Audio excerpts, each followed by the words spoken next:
You're listening to the Archaeology Podcast Network. You're listening to the Archaeology Show. TAS goes behind the headlines to bring you the real stories about archaeology and the history around us. Welcome to the podcast.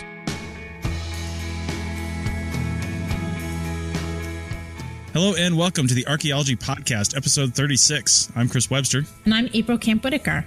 On today's show, we talk to Stephen Humphreys about the American Veterans Archaeological Recovery Project. Let's dig a little deeper.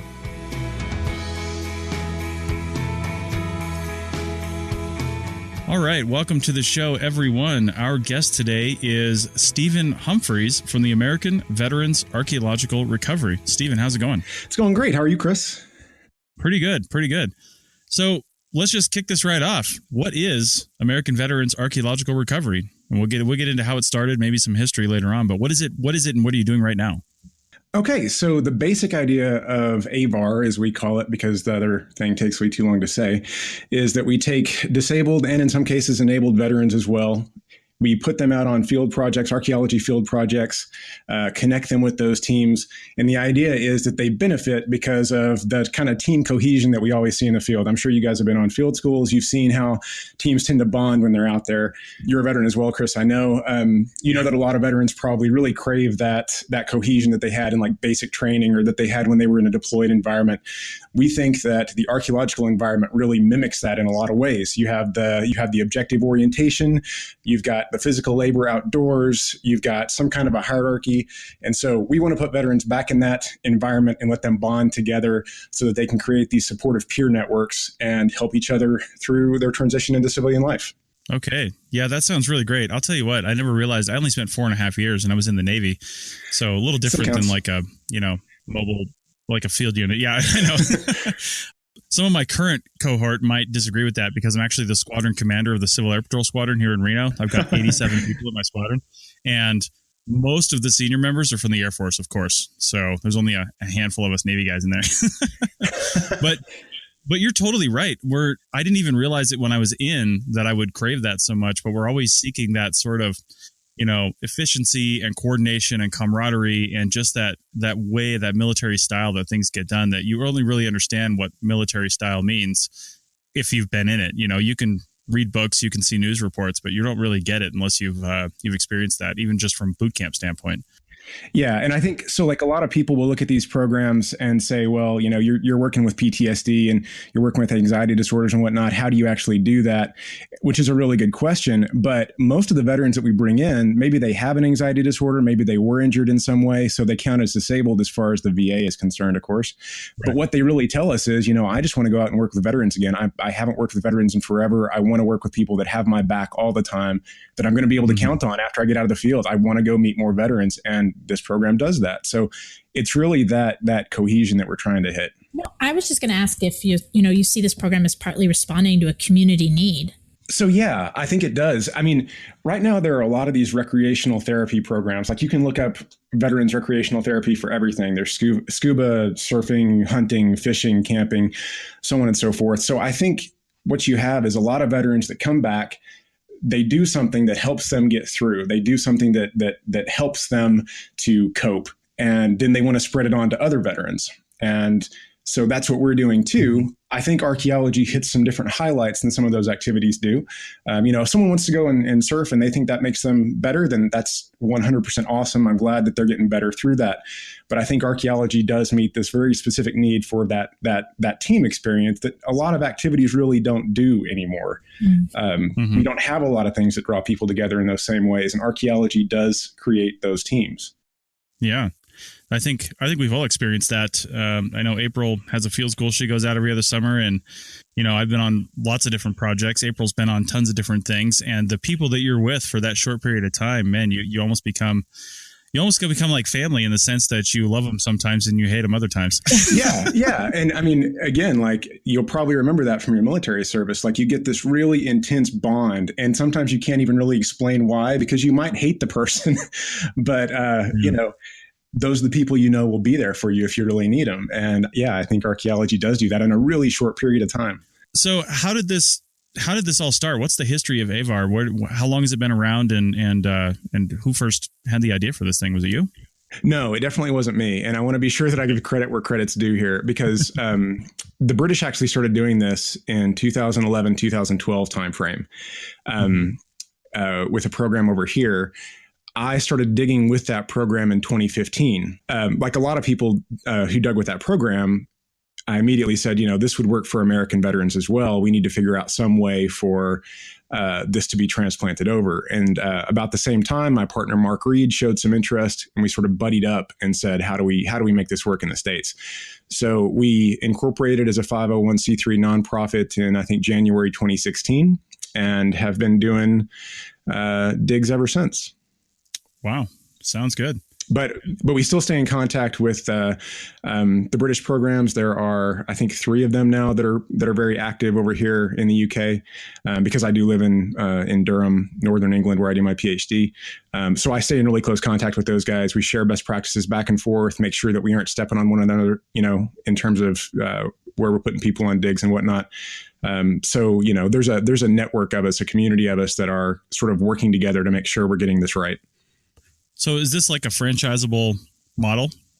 I mean, will they? How would other groups set up? If I wanted to do one here in Reno, would that be possible? Would I have to go through them, or just kind of follow what you guys did and set something up on my own? So this is something that I was actually just talking to one of the other program heads today, and I'll give him a shout out. Mark Evans from Waterloo Uncovered, which literally digs Waterloo, the side of Waterloo, with the Coldstream Guards, which fought at Waterloo. Nice. Great guy, great program. But we were just talking about this issue today. We don't want to dictate to someone how to set up a program, and we want to help the maximum number of vets we can. So yeah, if you wanted to set up a program out in Reno, we could definitely help you through it. We could give you our best practices and say, this is how you go forth and actually help vets safely. Because I think there are unsafe ways to do this that we've kind of learned over the years to avoid.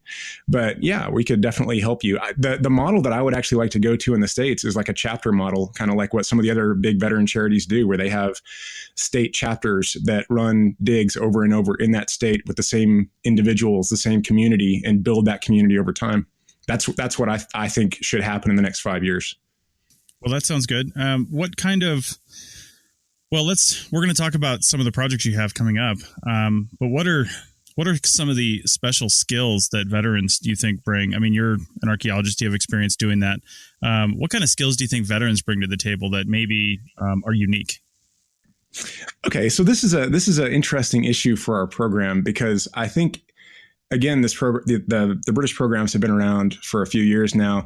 And initially, we really thought that maybe veterans are more capable of reading the landscape, because obviously some veterans have infantry skills, and maybe veterans are harder working because they're taught that. Maybe they're more disciplined, and so on and so forth.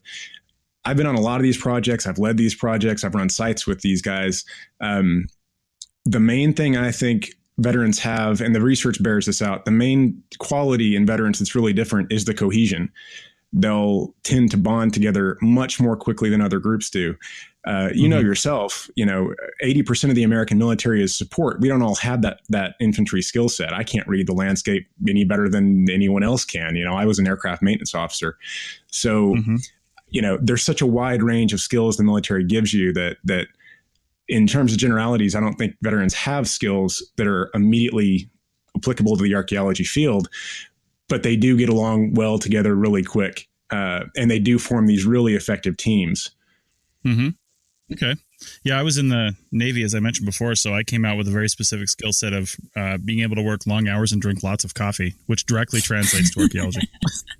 Yeah, well, I mean, I'm a PhD student now. I'm a PowerPoint warrior, so it did help me in my transition, I guess. But yeah, I definitely didn't learn to read the environment all that well.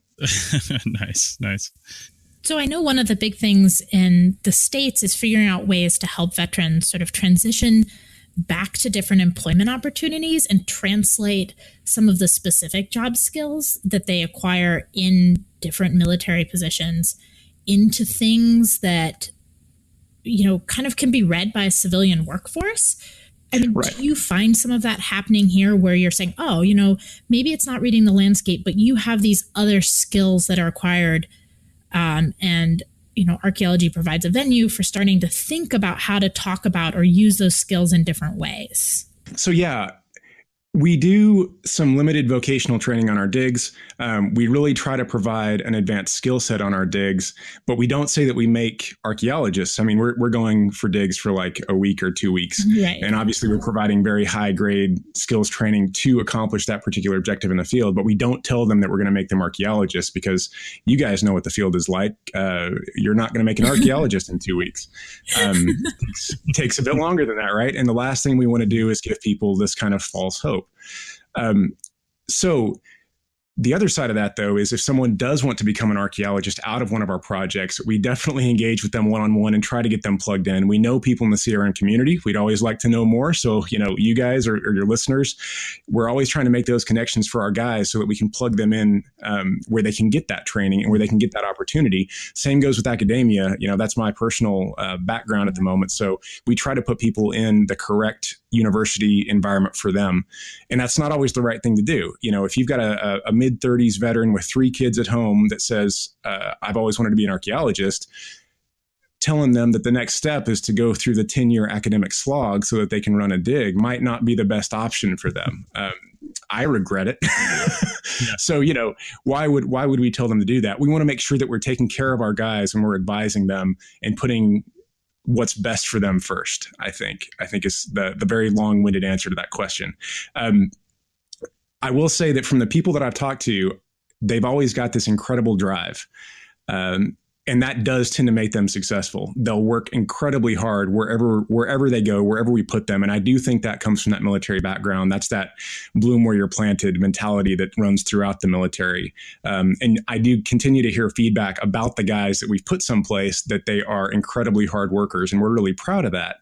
So I think they have that going for them. But yeah, we want to make sure that we're putting them someplace that's great for them kind of in the long run, and that we're not giving them that false sense of security that like, oh yeah, you've been on a 2-week dig, you're Indiana Jones now, because that's just not how it works. And the employment rate for archaeologists is not great either. So right, yeah. So that's again, we kind of look at this as this is a great experience. This is a great way to meet some people. This is a great way to engage with history. But vocationally, maybe don't quit your day job just yet. Which all of us made that fatal step. So right. Yeah. So what are some of the past projects that you guys have worked on and had people involved with? So our first field project was Malton, England, which is a Roman fort. We dug that one in early 2016. That was our first project. So I was actually the site director for the veteran side of things. We had 10 American veterans, actually 9 American veterans, 1 Israeli veteran, because we're kind of looking in that direction, and 20 British veterans on that project. Where we ran for 3 weeks on that one. Absolutely massive project, and we learned a lot from it. And what we basically wanted to do with that one was do a giant field project early on, right after we got started up, because we'd only been around for, I think, 4 or 5 months at that point. And then really learn from those lessons and figure out what we needed to do next, show people that we'd done something, and prepare for 2017. So in 2017, we did 2 digs. We did Fort Ligonier in Pennsylvania, which I'm probably mispronouncing because I always mispronounce it, which is a French Indian war fort. Put a smaller team out there, put 5 guys plus our mental health guy out there, Mark Reed, my partner, took that one. They had an amazing time. We're looking to put those guys back out on that site again this year. We also did RAF Thorpe Abbotts, which is a World War II air base in Norfolk, England. That's an American air base, the bloody 100th American bomber unit flew out of that in World War II. The cool thing about that one is the bloody 100th still exists, and they're still stationed over in England. So we were able to engage with that unit that's here now, put some of those guys out on that site and have them dig literally their own history, and found some really interesting things, and are looking to do that one again. Actually, next month, we're going to put some more guys from, those guys are in RAF Mildenhall now. So we're going to take some more of them, put them back out on RAF Thorpe Abbotts with the University of East Anglia. That's digs led by Derwin Gregory, who's been great, absolutely great at helping us out and kind of giving us what we needed. And let them dig a bomber site again, which is pretty cool. So we've done 3 so far. This year we've got, looks like 5 scheduled. So we're expanding at a rapid pace. Were they all academic projects that you guys worked on so far? Or were there any like professional, what we would call CRM projects, of course? No, and I think that's an interesting topic right there, because in the States, especially, we really do want to deal more with CRM, because for a lot of our guys, I think that that's maybe a better outlet than going the academic route. And maybe that's just because of my own experiences. I don't know. But we want to really be able to give them that type of training and that type of environment early on so they can see if they want to do that. But so far, all the projects we've done have been academic. Our model is to put a team of between 5 and 10, depending on the specific issues that are there with those people on a dig. We put one support professional from our staff on those digs for those 5 to 10 to kind of make sure that they can integrate and that they're taken care of while they're there. And we attach that package onto an academic field project. So Malton, the fort at Malton was with the University of York, which is a big deal on this side of the pond, and extremely well-run field school. Those guys did an absolutely amazing job. Steve Roskins was the other site director out there. Just has literally written a book called Excavations, 40 years in the field, just incredible amount of experience. Yeah, RAF Thorpe Abbott's, like I said, is with University of East Anglia, with Derwin Gregory. And Fort Ligonier is with John Burns from Juniata College. So they're all academic projects. They don't necessarily build themselves as academic field schools. So the other thing that staffer that we put out there is supposed to do is make sure that our guys are getting high quality training. And I don't know if you've heard of it before, but we use the Archaeology Skills Passport for that. Oh, yeah. Okay. Yeah, I know that you've talked in the past on your program about kind of certification levels and whatnot. So we use that as a training tool. Even though it doesn't necessarily match up with American training standards, because again, you're a veteran yourself. It's really similar to military training records. And we found that our veterans are really comfortable with that method of kind of carrying their own training records around in their pocket. For those who don't know, the Archaeology Skills Passport is like a little booklet that has different competency levels and different archaeology field related skills listed in it. And our guys carry those around in their pockets. That way they're responsible for their own training and they really get to see their progression, which is great for them because we're kind of looking at that, again, transitional element, kind of increasing their well-being and their confidence and whatnot. So they can really see themselves improving day to day and then get those skills signed off to show where they're at, gives them an idea of what they need to work on. So that's how we monitor their training and make sure that they're getting trained in the field on the stuff that we want them to get trained on. Awesome. Well, we've got a lot more questions for you, Stephen. So we are going to take a break real fast, though. And in the meantime, if you want to help support what we're doing over here and you like hearing more stuff like this, check out arcpodnet.com/members. You'll hear an ad for that real shortly. It's only like 30 seconds long, so don't skip it. Listen to it. And then go check out, like I said, arcpodnet.com/members so you can support us and keep all this going. Back in a second. This network is supported by our listeners. You can become a supporting member by going to arcpodnet.com/members and signing up. As a supporting member, you have access to high-quality downloads of each show and a discount at our online store, and access to show hosts on a members-only Slack team. For professional members, we'll have training shows and other special content offered throughout the year. Once again, go to arcpodnet.com/members to support the network and get some great extras and swag in the process. That's arcpodnet.com/members. All right, everyone, welcome back to episode 36. We are talking with Stephen Humphreys about American veterans, archaeological recovery. And when we left off, we were just talking about some of the project's past excavations and projects that they've been involved in.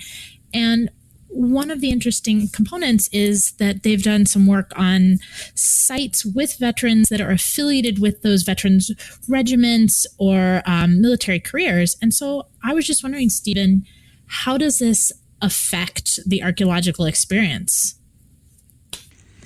Yeah, so this is one of the things that we're looking at. This affects how we pick our sites. And we're currently trying to do some research on how the participants themselves are affected by this. When I talk to the other program heads, there is a bit of a worry that the reason we're selecting these sites is because, frankly, they're easier for us to market. The civilian population kind of buys in a little more. Oh, well, that's, archaeology and veterans go together. Obviously, they go together at that site because that's a battlefield or that's a site where that unit was actually stationed. That makes perfect sense. So right now what we're trying to decide is, well, does this really help the participants? Does this do anything for them? Or is this just something that's kind of a product of marketing? We do hear them talk when they dig these sites about how they're digging their history. but they talk a lot more about their relationships. They talk a lot more about the friendships they're making and whatnot. So we still think right now that that's kind of the main thing that's actually happening in the field. So yeah, that's definitely a good question, but it's something that needs more research, and that's research that we intend to do in the next few years. I was just sort of wondering about this because I work with Japanese American internment sites, and one of the things we really try to do is bring in former incarcerees and their families. And, I think it really changes the experience both for the people who are kind of returning to these sites, but also the regular field school students and archaeologists, just to have that very different perspective. So I was partly wondering if that military perspective coming into the same archaeological site changes the interpretations. So I don't know if it necessarily changes the interpretation. I think that especially with these sites that resonate with the military members, where their experience in the military is almost applicable. And I don't want to stress that too much because, of course, there's still a huge gap in time. There's a huge gap in culture, obviously. But I do think that veterans bring a different perspective to the field. And we saw this at RAF Thorpe Abbotts. There was a difference in how the veterans interpreted the site opposed to how the archaeologists interpreted the site. We found, I won't go into too much detail because it's not been published, but we found a fair amount of material that was of great interest in one area. And the archaeologists said, this is a really significant site. And some of the veterans were saying, well, really, this is just the part of the base that I would go to hide from my superiors. So that's why there's stuff here. Which again, that kind of makes sense for a military member. Yeah. Okay. So, Stephen, you mentioned earlier we were talking about professional versus academic projects, and I know you mentioned that you really like to get some of these veterans on more of a CRM side of things, and I can understand that because if you're really trying to talk about workforce development and building new skills and things like that, CRM is almost certainly the way to go. The only question I would have as a CRM archaeologist, and I know other people would have this question, is... and I think where we're probably going to go with this, is bringing in people who aren't, quote, skilled or educated in this field to essentially, let's just be blunt about it, to essentially take away jobs from people who are in an industry that is struggling to actually hire people and find people. Before you answer, though, I'm going to fully acknowledge the fact that some of these military people are probably going to be way more disciplined and way better at doing these jobs, even though they don't have the academic training, than some of the people that I've met in the field. So there is that, but I just have to ask the question because I know people are thinking it. Okay, no, that's a fair question. I think so. We're not trying to compete with other members who can go into the workforce. I don't think any of our guys would want preferential treatment for picking up those jobs. I think what we would want to offer is maybe more of a kind of taster session of what CRM had to offer, as opposed to, and this is very much kind of spitballing at this point because it's not the model that we have at the moment. It would take a lot of testing, I think, for us to actually implement this. But what we would maybe want to do is offer kind of a taster session so people can see if that's something that they wanted to do. Because again, with the people that we're wanting to bring in, a lot of the people that we work with might have a physical disability or might have mental issues or whatnot that would make this environment difficult for them. You're not going to have the same supervision or support in those fields that you might on one of these academic digs that we're kind of operating in. So yeah, we have to approach that issue carefully, but we would want to kind of let them see what CRM is all about more so than put them into a CRM job straight out of what we were doing. I think at least that's kind of the paradigm that we're operating under at the moment. Okay. Have you talked to any CRM firms over here in the States about the possibility of doing this? So we've been shooting ideas back and forth with Tony Chapa. I don't know if you know him. Tony runs the military archaeology resources subgroup. And we bumped into him out at SAA, and he's been a huge help for the program, a huge help in kind of hooking us up with National Geographic. Actually, again, I can't praise that guy enough for kind of the support that he's given us. But he's the one that's really been telling us, maybe we could kind of form this in a CRM way to help these guys vocationally a little more. So that's our source, I think, for our CRM knowledge, and a very knowledgeable source. But we've been talking to these guys that do CRM on military bases specifically. Okay. Yeah, and if it seems like, that's not a well-formed answer, it's really not. Like, I would like to get more help from CRM professionals in the States, because you have to bear in mind, like, basically what we've done is port over a program that works with academic projects in the UK. And, so we're still adapting it to how things work in America, which is very, very different in a lot of ways. Yeah. So yeah, we'd love to have more input from professionals who can really advise us on those issues and tell us, how things work, and also give us some good ideas. Well, I definitely have some thoughts on that. But before I really get into that, and I think maybe you talked about this a little bit, but I want to ask explicitly, because this leads into still having the CRM conversation and the training conversation, is when you guys bring veterans out to these projects, how much are you really going into really kind of the theory and other sorts of methods of archaeology, and not just, here's how we dig a unit, here's how we write our, record our paperwork, not just the field skills, like that skills passport is really designed around field skills, but also about the theory behind, what's going on, why are we doing what we're doing, what is the sampling strategy, things like that. And then, when finding culture material, getting into different theoretical concepts related to that cultural material. So how do you guys deal with that in such a short period of time? So that's another really good question. We started doing this at Malton. We started basically having training classes in the evening that were dealing not only with the theory, but also to how the entire process worked. Our objective is really to show the guys where they fit in the bigger picture. When I touch the ground with my trowel, what do I bring up? Where does that go? How is that processed? And how does that affect interpretation of the site? So we teach things very much kind of in that lens, because we found that veterans have this really acute need to see how they fit in that really is greater than what you'd see in like a civilian field school. These guys will ask questions and questions and questions. Why does this matter? Why is this important? What's my overall mission? How do I fit into this? That does seem to be a difference from the civilians that I've seen. So we do teach some of that, but it's all based around making them feel connected to the team and to the site itself. So it's all based on what's coming up out of the ground there. At Malton, we would have classes every other night that extended for about an hour on tying the theory to what was happening in the field. Does that happen on every one of our field schools? No. Some of it varies based on what the university is doing and kind of the support they provide. I personally am not delivering that training when I'm out there. So when I kind of act as a mental health support officer when I go, my mission is just to make sure that they're taken care of. Because of course, you've got guys that have just left home that are in a different environment, and that's really our primary concern. So a lot of that training is going to come from the university, and that's kind of what we're trying to get from them. And it is going to vary from school to school. Okay. So Chris, this is almost a question for you. But it relates. I mean, do you know of anything in the States that has this sort of for-profit, non-profit model with CRM, where you're running a for-profit CRM company and you're bidding on contracts and getting awarded contracts, but then you almost have this public outreach component worked in, which is training people like veterans? Or, I mean, is there something, are there companies that do anything like this? Well, yes and no. Not really in the way that you said, but one of the first companies I worked for actually was called I think it's called the Archaeological Conservancy. It's run by Bob Carr down in Miami, Florida. He's out of Dade County, I think. And one of the first projects I did was down there, and they are a nonprofit, but they hire CRM field technicians to do work.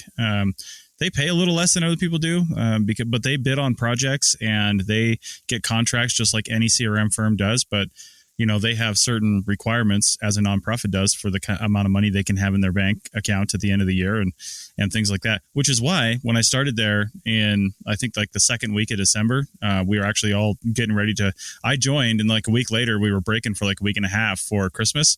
And we had a company picnic they were having anyway, and all the new people that joined got there too. And we all got like $100 bill in a Christmas card because they had to unload some cash at the end of the year. But yeah, so the answer to your question is there is at least one that I'm aware of that's a nonprofit CRM firm that's basically doing work as a CRM firm as a nonprofit. And I think they would probably be more suited to take in to take in people like this and train them. I'm not really sure. I'm just kind of speaking from just what I know of what they do, but it's definitely not a model that's very common, though. More realistically, you have for-profit CRM firms that are just trying to eke out a living and make payroll every 2 weeks and find enough projects to be able to do that. That's probably more the norm than anything. The other example I would throw out there, you probably both are familiar with the Veterans Curation Program. We've spoken to, I think that's an interesting model as well, because they are providing that very vocational training. They're paying for the 5-month internships when the veterans go over there.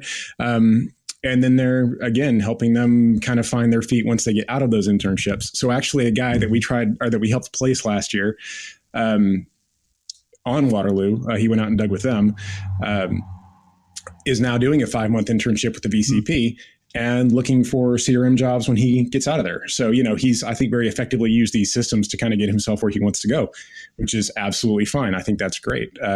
So we're looking at the VCP right now as kind of an inlet and an outlet for guys who want to come into our program. The program that you just mentioned would be another good one for us to hook up with. Yeah, for sure. For our listeners who don't know what the Veterans Curation Project is, can you give us a quick blurb on that? Yeah, so basically the Army Corps of Engineers has turned up an incredible amount of stuff. So the Veterans Curation Program is a for-profit company that has veterans curate that massive collection, and they do give out these 5-month paid internships. So they rotate people through, essentially. There's kind of a scale in these programs that are doing this kind of archaeology with veterans. There's kind of a scale between vocational training and, like, I don't like the term wellness, but wellness or mental health or whatever you want to call it. The VCP would be very much on the vocational training end of things. They don't have that, what's this do for the individual kind of component to them. They're all vocational, which again is great. But they've been around for a couple years now, several years now, actually, and are really a pretty massive program. They've got a couple of labs. Yeah. Okay. Well, this is all amazing information, and I'll have to be sure not to mention the Veterans Curation Program to some of the older members of my Civil Air Patrol Squadron, because they'll think I'm probably trying to curate them as veterans. We got some pretty old guys in our group. But that being said, let's shift gears just a little bit and talk about some stuff that you guys have coming up right now. So what are some projects you have on the slate that we're talking about? Now, somebody might be listening to this podcast years in the future, so for context, we're talking about February of 2018. So, if this is 2 years later, don't go looking for these projects. They're done. They're dug up. So look for new projects. But what do you have going on right now? Somebody's listening to this in real time. Yeah, so our first dig for 2018 is going to be that return to RAF Thorpe Abbotts with the University of East Anglia again. We're looking to put about 5 guys at the same time. So we're kind of going to rotate people through, but we're looking to put about 5 guys from RAF Mildenhall out there, 5 Americans, alongside 5 British vets.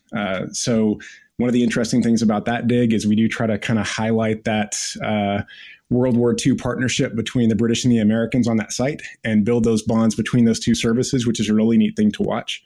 I think that narrative works really well. And I do think, you asked earlier, how does the site kind of affect the veterans? I do think that partnership comes through really well on that particular dig. But one of the other neat things about that one is that some dog tags came up last year.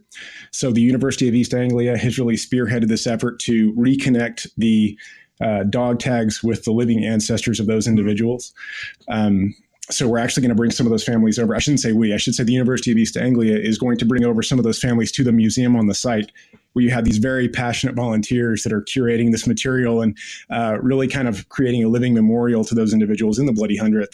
So there's going to be a ceremony out at that museum during the dig, which should be really interesting for the guys who were out there last season and now are coming back again to see what kind of happens with those dog tags. So that'll be number 1. Number 2 is actually going to be the massive dig in Darrow, which is in New York. This is the one that's funded for us by National Geographic. So National Geographic really went to the wall for us in giving us this grant. I always viewed National Geographic as this really monolithic institution that I would never possibly engage with. So we've been beyond honored to actually receive a grant from them. All the individuals in National Geographic that we've worked with have just bent over backwards. They've been the nicest people on earth and have really helped us a lot. we're partnering up with Dig Ventures for that one. I don't know if you're familiar with Dig Ventures. So Dig Ventures really has a lot of synergy with what we're doing. They're this really interesting social organization, the social company that's stressing kind of archaeology by the people for the people. And they specialize in letting non-specialist diggers come on their projects through crowdfunding, actually kind of record the site and dig the site and be a part of the team. And I think they do that better than just about anyone else out there, any field school that I've been in. They really make these people feel like family and feel like team members, which again is exactly what we're looking for, which is why we partnered with them.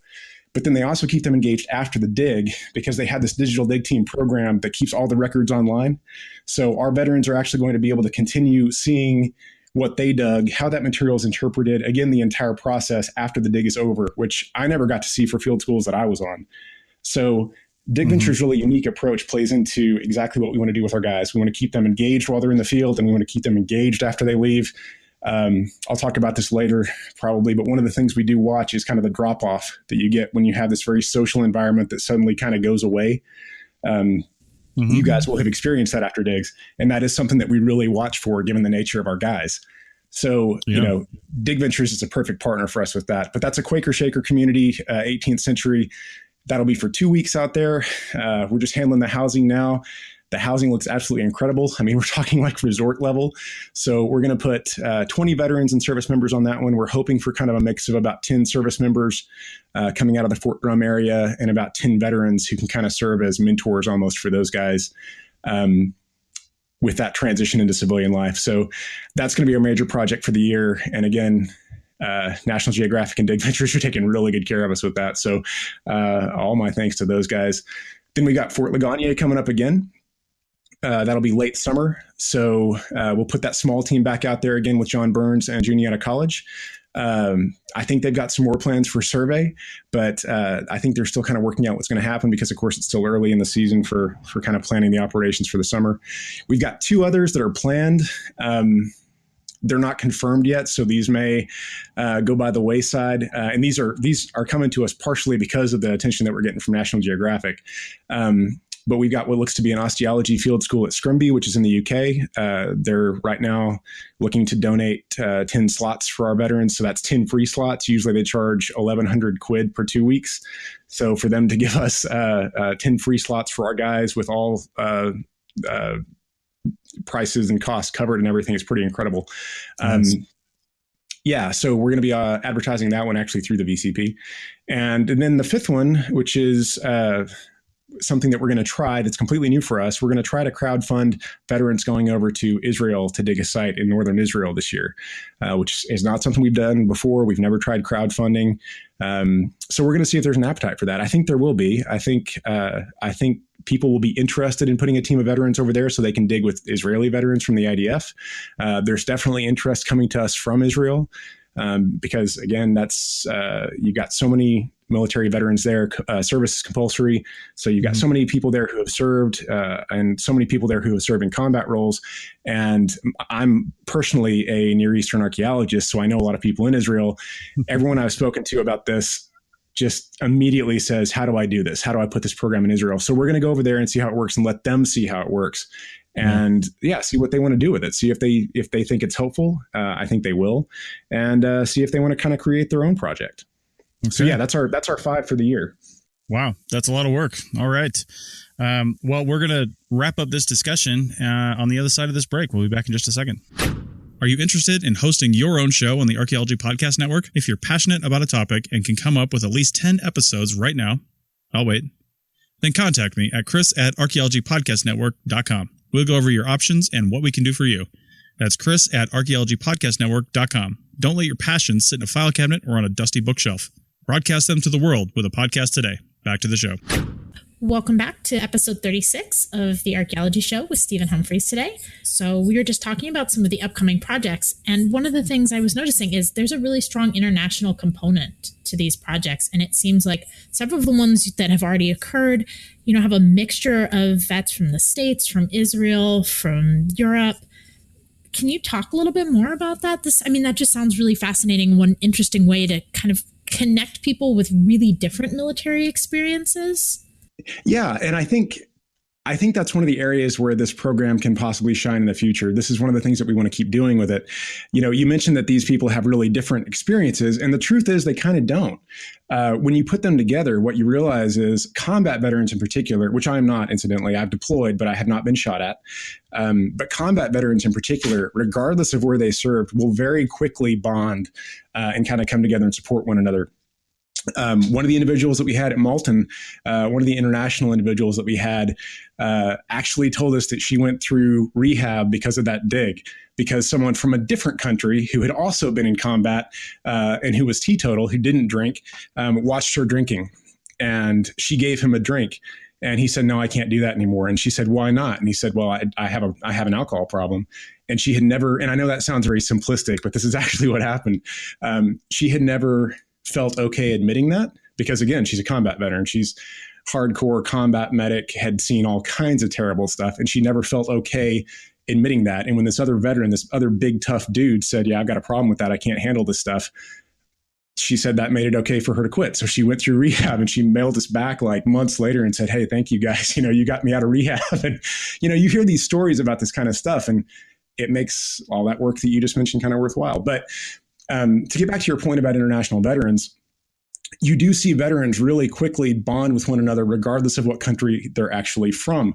With RAF Thorpe Abbott's, the British and Americans out there created these really powerful friendships because they had both been through some of the same stuff.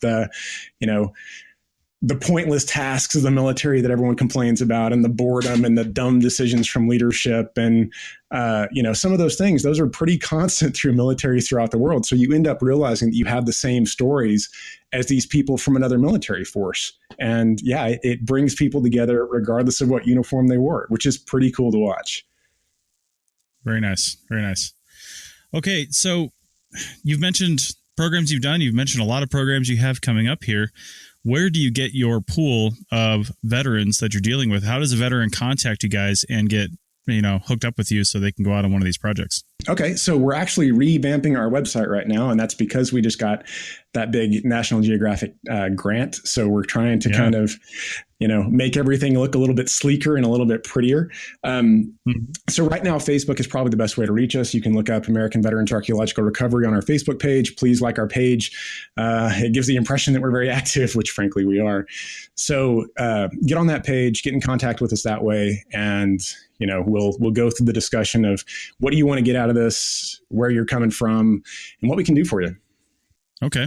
That's great. We'll include that link and all these other links we've talked about on the show notes page for this episode.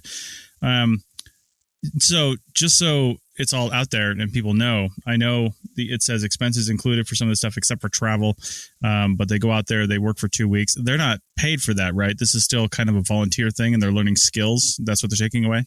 Yeah. So basically what we're doing is we're offering the equivalent of kind of unpaid, or we're offering the equivalent of field schools, but we're not requiring them to pay anything. So National Geographic is paying all the costs for the excavation at Darrow. We're not being charged anything. So if you're one of those 20 people that's selected for Darrow, those 20 veterans and service members selected for Darrow, you're getting 2 free weeks of accommodation, 2 free weeks of food, 2 free weeks of time in the field where, you're going to be learning a lot of skills. Same thing with Scrimby. Same thing with RAF Thorpe Abbott's. Same thing. I gave you the entire list. But in general, what we strive for on our digs is we put veterans out there, and once they get to the site, we cover everything else for them. We want to make it a seamless transition for them where they're not having to worry about bills and whatnot. And that is one of the items of feedback that we get, frankly, a lot is I was concentrating so much on digging and concentrating so much on my sections and my trial work and so on and so forth, that all that other stuff, all the money stuff faded away completely. And that's what we want. We want to give them a time where they're not thinking about, I'm having fun, but I'm spending $50 a day on this or whatever. So, we just want all that to kind of fade away. Yeah. Well, and Darrow was the one you said with the resort level accommodations. Yeah. There's actually and that's just kind of because that's a cool location. There's like a Sufi resort that's 20 minutes walk away from the site that we're digging. And so, there's a bunch of rooms up there in that Sufi resort, apparently. And so those guys are basically going to be hanging out in a retreat, is what it really is, kind of a meditation retreat during the entire dig. I mean, frankly, I would go there even if I wasn't digging. It looks pretty amazing. I'll tell you what, putting people up in a retreat and actually giving them food, Stephen, is not a way to prepare them to be archaeologists. I know. And again, see, like we were talking about the CRM experience. I don't think that's it. We might need to tailor things a little bit more if we want to really show them what that's going to be like. I feel like maybe April could give some suggestions, about what it's like if you go the academic route, what the truth of the matter is. Oh, yeah. But it ain't Sufi meditation resorts, that for sure. Mm-hmm. We might have a higher retention rate if it was. Yeah, that's very true. That's very true. I think to kind of prepare them for academia, we would sort of issue them with, like, for me, a Pringles can, a bathrobe, keep them up until 3 or 4 in the morning writing something that no one's actually going to read. I think that's more the academic route. Sounds about right. Yeah.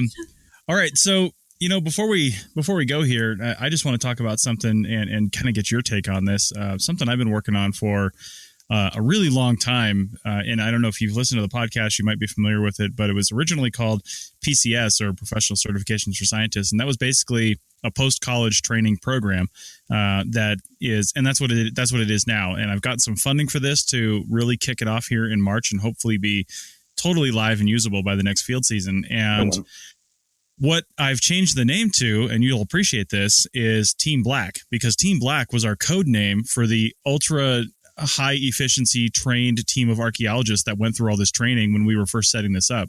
This is the crew that comes to a site. They bring their, they all have nice clothing on. They don't look like they're homeless. They come with their own vehicles and GPSs and tablets and training, and they just get to work and they know what's done. And if you didn't know that I had a military background, however brief it was, you would now, because that's the kind of level of professionalism I want to try to bring to the field. And I think that having veterans be a part of something like that and go through that type of training and be part of that, that kind of archaeology strike team atmosphere, that would they're so suited for that. Because, part of the problem with archaeology is, and I might lose half our actual professional archaeologists by saying this, is that we're still kind of like a hippie-esque granola-eating field. You know what I mean? And that doesn't really lend itself to high efficiency and a high degree of professionalism in a lot of cases. I'm not saying in all cases, but in a lot of cases. And I feel like that hurts us as a profession. It keeps our wages down. It keeps it keeps us out of sync with other similar environmental professions, I think. And bringing military into it in that mindset, that attitude, is a really solid plan. And I hope that once I get this thing off the ground, that I'll be able to incorporate former military, especially, I'm going to be looking first for former military. They're actually professional archaeologists as well. They've gone through college, the training, all that stuff, but they're also former military. That would be my ideal person.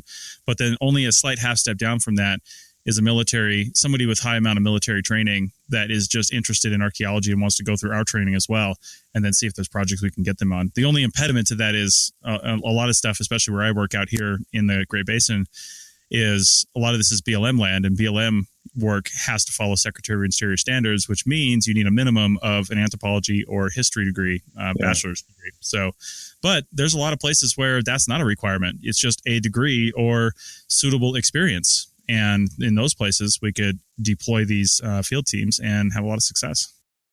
I think that'd be absolutely awesome. And I don't want to give the wrong idea, because I've been talking a lot about kind of mental health and community. And again, maybe for some of the listeners and whatnot, that sounds really lovey-dovey. That's not how our program is meant to work. We find that there's a really strong synergy between kind of the mission and the people focus. And again, that's a very military mindset. This kind of is it mission or people, which one comes out first? Mm-hmm. What we find is that having a really strong mission and having hard work and having high standards, that's what helps our people come together. And that's what gives them a sense of pride in what they're doing. So we do not make things easy on them. We don't let them slack off on work. And our standards in the field are really, really, really high. We're just making sure that they can do these things safely and that they feel like they can do these things safely, which again, I know I, as a military veteran, you do miss that that support backstop that just is kind of all around you in the military all the time. You always know that there's just this massive system around you and that you're not going to really be able to fail too much, even as a lieutenant, which I was and tried to. But yeah, we do keep our standards out there really high. We do stress that professionalism. And that's kind of exactly what my guys are looking for, is a program like that where they can go and shine again and feel like they're at the top of the game. That's what they want. Yeah. And I think, let me ask one more question about this too, to get your impression on this. I mean, it helps that I think that you were a lieutenant as somebody who's, helping to run these programs. Because have you experienced anybody in your programs? And because I've experienced this myself just in the Civil Air Patrol with people in the military, or former military, not really being able to handle somebody who wasn't in the military being in a supervisory position over them, which you must hit literally all the time in this, because how many people have gone through an academic program, unlike yourself, that actually are former military and now they're in charge of, for the most part, these former military members? How is that interaction working? So actually, I mean, I got out as a captain. So my dumb days, I like to think, were as a lieutenant. But yeah, I was in a little bit longer than that. I didn't, nice. I think, become proficient at some point. But yeah, I think part of the reason that I'm interested in this, and I think this really started on like my first field school when I went out to Israel. I'd just been out of the military for less than 12 months and had been, I was an aircraft maintenance officer again. So I was in charge of large numbers of people from the age of 22 onward. And I went out to Israel on this field school and realized, wow, the guy who's in charge of all this stuff, we had 90 people out there, and this guy's in charge because he's writing research papers. Dear God, like someone's going to die, because that is not the military mentality. You have to have so much training before you're entrusted with the care of other individuals, because that's such a calling. That's such a, responsibility. And that's not the way it works in academia, where no one is trained in leadership. People can run a field school with no management leadership training whatsoever. So it was a real shift. I mean, I think in the military, you're taught to work as part of a team and, take orders, for lack of a better word, without complaining. So, yeah, I was able to go out there and, not blow my top and just say, I'm going to run everything. This is my program now. I got this, Yeah. But I also realized that I think there's a real need in this field for that kind of training for those people who are going to take teams out. I think there does need to be more leadership training. For what I do in particular, I think the main factor that contributes to whether my guys have a positive experience or a negative experience is the leadership capability of the person that's in charge, or the people that are in charge of that dig. And that's why we really vet those people carefully, because, digs aren't magical places where everyone gets along. Digs are places where that environment is created very intentionally, I think. And I've been on very negative digs, maybe you guys have too, where the environment was just absolutely terrible because there was bad leadership in the field. So, I've gone out and thought, wow, how did you get to be there? I have no idea how you ended up in charge of such a large and important project. So yeah, I definitely had those thoughts. I'm sure a lot of my guys have had those thoughts. I hope that improves, and kind of creating and building that training is something that I dream about on a regular basis. Leadership training is a heavy component of the Team Black training model. So as we progress through the levels, your leadership and management training becomes more and more as you progress through management levels. So trust me, I have dealt with leadership issues the entire time. And it's just, you're right. It's the one major area where we should focus on at the college level, and we just don't. People with college degrees even today come out and typically are at least in management spots over, let's just say in general, for people without college degrees, maybe. So why isn't leadership training part of that college experience? It's just not. Yeah. It seems like even through the MA and PhD programs, there's just very little. Yeah. I would call it vocational training on like project management and field leadership. That's just not something that's ever really taught. So where are people supposed to get that? It seems like it's all OJT. You come out and you kind of look at what your project director's doing, and then you dump the things that you don't like and you keep doing the things you do like, but there's not a process to that. Mm-hmm. No, this is something I think about a lot too, with just, I take students in the field and we aren't necessarily given emergency safety training. Like, what do you do if someone gets bitten by a snake? What do you do?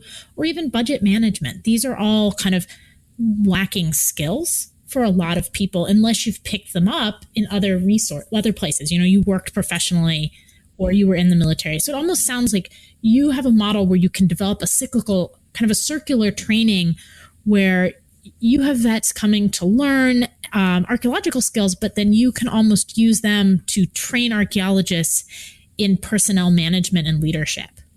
You could do really fun. Yeah. And that's, Chris, I know you're talking about kind of how you're doing this right now, but that is something we're thinking about, because most of the people that we're bringing out have decades of leadership experience in charge of large numbers of people in far more stressful situations. And yeah, these are the perfect people to kind of get feedback from on how this should work in our field.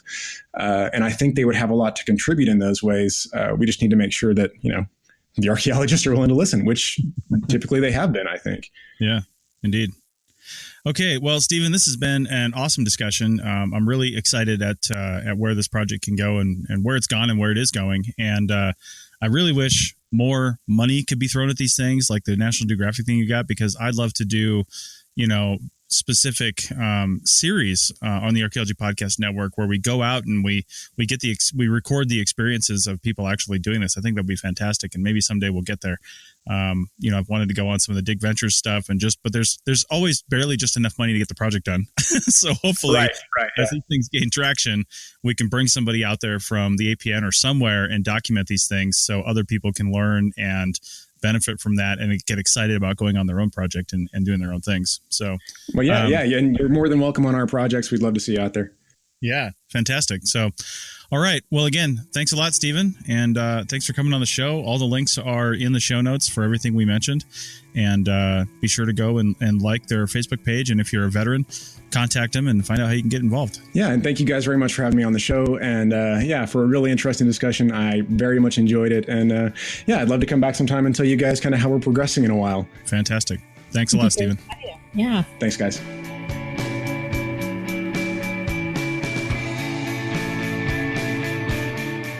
Thanks for listening to the Archaeology Podcast. We hope you enjoyed it. You can provide feedback using the contact button on the right side of the website at www.archaeologypodcastnetwork.com/archaeology. Or you can email Chris at archaeologypodcastnetwork.com.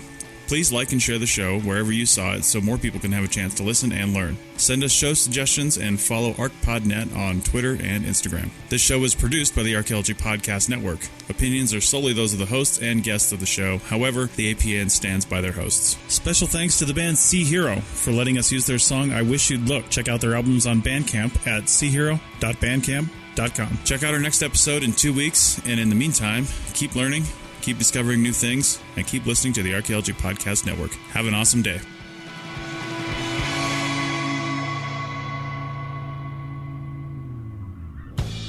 This show is produced and recorded by the Archaeology Podcast Network, Chris Webster and Tristan Boyle, in Reno, Nevada, at the Reno Collective. This has been a presentation of the Archaeology Podcast Network. Visit us on the web for show notes and other podcasts at www.archpodnet.com. Contact us at chris@archaeologypodcastnetwork.com. Thanks again for listening to this episode and for supporting the Archaeology Podcast Network. If you want these shows to keep going, consider becoming a member for just $7.99 US a month. That's cheaper than a venti quad eggnog latte. Go to archpodnet.com/members for more info.